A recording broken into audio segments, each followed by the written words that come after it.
So I've been talking about how the Ventura County Police Department showed up at my door on April 29, 2022, and on April 30th, 2022, I was drugged and tortured and sexually assaulted by policemen and paramedics of Ventura County. I've been stuck on the why they had to commit such a heinous crime. There's a lot I haven't talked about how they robbed me, how they took my Marine Corps gold emblem that my ex-husband gave me during one of our anniversaries. I also talked about the military archdiocese and how I felt there might be some relation there.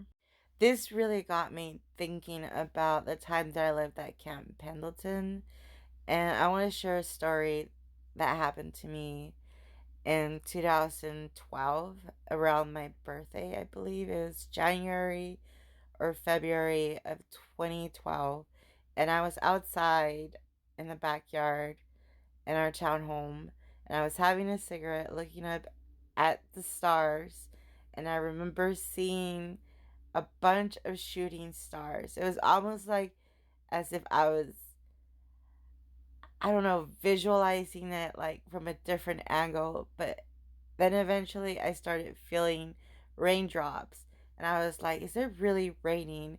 And then I ended up like trying to feel it on my arms, like, and then I think I even stuck my tongue out to see if it was rain, which was odd to begin with. But I shared this story with my sister when it happened to me.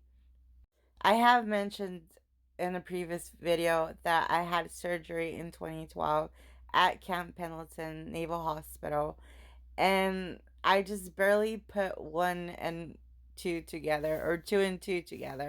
Those raindrops were actually radiation leak from San Onofre nuclear power plant that is nearby Camp Pendleton.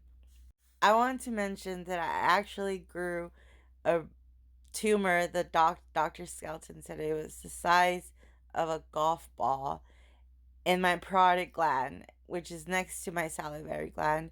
So I had to get surgery to remove that tumor, and some of my salivary glands were taken as well.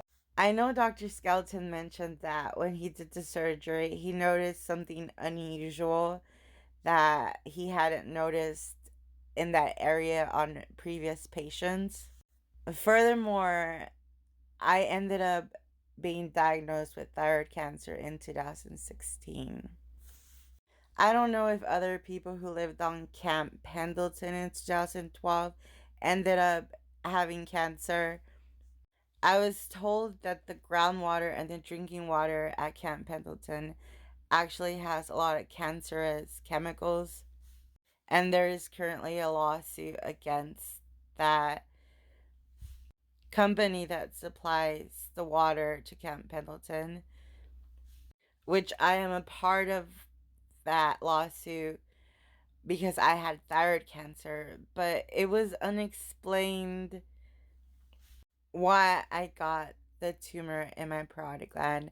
But now that I'm looking back, I'm pretty sure it was from that night when there was a radiation leak in the San Onofre nuclear plant. And I just want to put it out there for those officers who raped me on April 30th of 2022. I don't know. Am I radioactive? Like, ha ha, really funny. But hopefully you get dick cancer or something. I don't really know, but I'm pretty sure that's not how cancer is like passed along. But I don't know. I really find it funny just to think that hopefully you do. Oh, yeah, and I'd just like to add how you're bringing over the Simi Valley Santa Susana Field Laboratory waste and hiding it behind my backyard. Gee, I wonder, am I gonna get a new type of cancer? Um, really, Dawson Oak, Simi Valley, you guys should really take responsibility for what you did on April 30th, 2022, and April 29th,